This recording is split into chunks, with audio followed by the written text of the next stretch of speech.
Muy buenas tardes, estimada profesora Joana Soler. Mi nombre es Alwin Anthony Shepard Dávila. Soy estudiante actualmente del Instituto Universitario de Tecnología Cristóbal Mendoza. En la tarde de hoy estaríamos abordando un tema bastante importante en lo que tiene que ver con el contexto histórico de nuestra república. Daremos inicio en este caso al tema número 3 de historia de socioeconómica de Venezuela. Muy bien, en los informes anteriores se había analizado un poco sobre el contexto histórico de Venezuela. Se había abordado un tema bastante interesante en cuanto al proceso de colonización que tuvo que vivir Venezuela.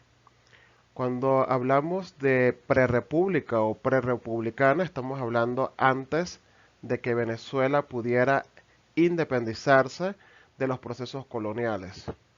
Sin embargo, pudimos ver en los informes que la península ibérica, es decir, España, pasó por una serie de procesos de debilidad política, social y económica y estuvo atribuida en este caso a el proceso de descubrimiento y fortalecimiento de su economía a través de las invasiones a tierras extranjeras.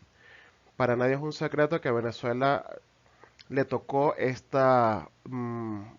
no, habría que tener un punto crítico, ¿no?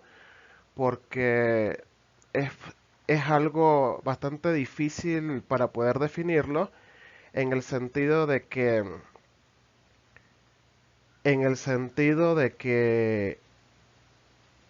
no sabemos, o sea, en mi experiencia personal no sé si fue algo positivo o negativo para nosotros como ciudadanos.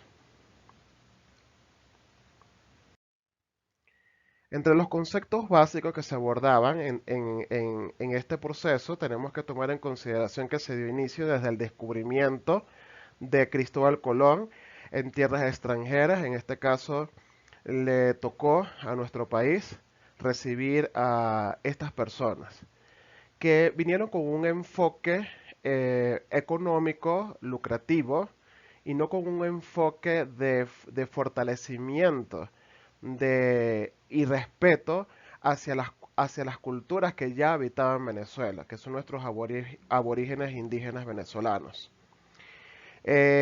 Toda la administración de tierras, de la política, de la estructura social, de la esclavitud que existía dentro de nuestra república, antes de Venezuela ser una república, estaba comandada por un rey. De igual manera, existían otros elementos que vamos a estar abordando solo cuatro por temas de tiempo. Tenemos lo que es el Consejo Supremo de Indias, la Real Audiencia y adicionalmente la Presidencia, que fue una modificación de la Real Audiencia, ya que existían, por decirlo así, injusticias en lo que tenía que ver con los sistemas legales y la forma como se administraba el proceso de esclavitud y de colonización dentro de nuestro país.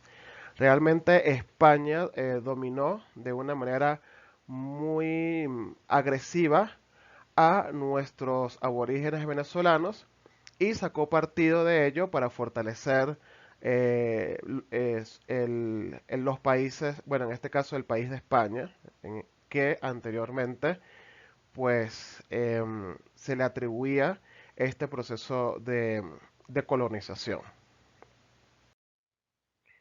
¿Cómo era el funcionamiento económico de Venezuela en estos tiempos? Un proceso bastante injusto, en mi punto de vista, porque las personas que eran esclavizadas no se beneficiaban directamente de este crecimiento o de esta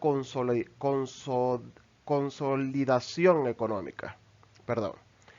Sin embargo, hay que tomar en consideración que España, como ente colonizador, tuvo grandes éxitos en cuanto a su proceso, digamos, su proceso de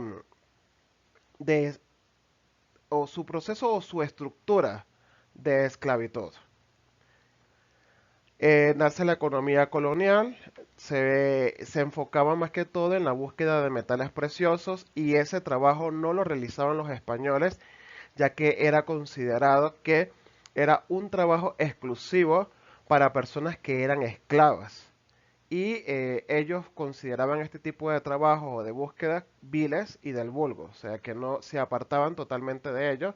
Así que los indígenas, entre también otros individuos que llegaron posteriormente, eran los que realizaban estos trabajos.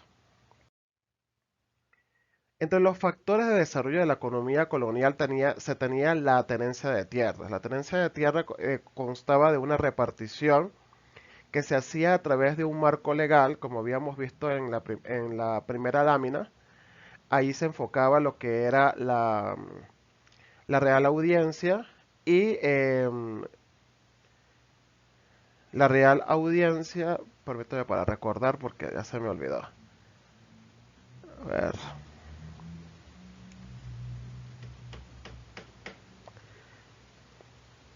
Bueno, la Real Audiencia y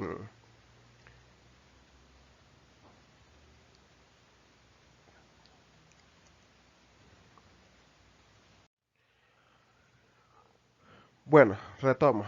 Le ofrezco una disculpa, profesora, pero había olvidado el concepto. Lo que sería la Real Audiencia y el Consejo de Indias. Es decir, de que estos entes regulativos, que posteriormente ya nace la presidencia, igual administraba este tipo de procedimientos, donde existía el repartimiento de esclavos indígenas, el latifundio colonial y la mano indígena. Todo estaba fundamentada bajo estos criterios. Los colonos no hacían actividades de esclavos. Simplemente ellos administraban tierras, exportaban oro, perlas preciosas, se robaban todas las cosas de nuestro país. O sea, prácticamente era ese era el punto, ¿no? Aunque ellos lo politizaron y lo organizaron, que es algo muy distinto. Em, la importancia del esclavo africano. Bueno, en Venezuela también hubo una mezcla, y de hecho nuestro proceso cultural es una mezcla de individuos españoles, españoles, perdón, individuos africanos y la raza indígena, la cual pues ha generado esta gran diversidad de mezclas y de razas. En- Entre el fortalecimiento que generó este tipo de esclavitud fue mayor valoración de la tierra porque era más productiva, el crecimiento productivo de la riqueza agrícola y el fortalecimiento y consolidación de la empresa agrícola. Las actividades importantes que se desarrollaban en la época colonial, en la época de la Venezuela republicana, era la pesca de perlas, la minería colonial, la agricultura y la ganadería. Como resalto nuevamente, todas estas actividades las realizaban tanto los esclavos como los negros africanos que eran, por decirlo así, importados a nuestro país para desarrollar actividades importantes en el fortalecimiento de la colonia y en pro y de beneficio para España. No era un beneficio para Venezuela como tal, que, bueno, ya más adelante estaríamos hablando de lo que son las gestas libertarias que nos han permitido desatarnos y desencadenarnos de la esclavitud, pues, que se está abordando en este tema. Entre la estructura social que existía dentro de la Venezuela republicana tenemos a los blancos, los pardos, los indios, y de ahí es que surge la mezcla y el nacimiento de las razas, como había mencionado anteriormente.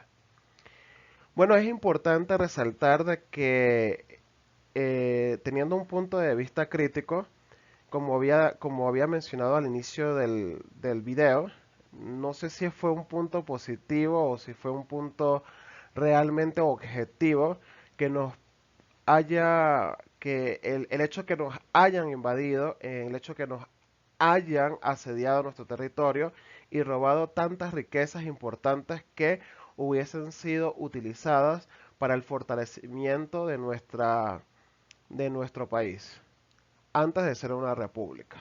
Sin embargo, pues la historia se definió de esta manera, la tuvimos que vivir de esta manera y ahora pues hemos obtenido la libertad gracias gracias al el esfuerzo constante que hizo nuestro libertador Simón Bolívar y bueno, en buena hora también es algo que podemos agradecer. Bueno, esto ha sido todo. Espero que sea de su agrado esta exposición y ya será para una próxima ocasión. Gracias por su atención.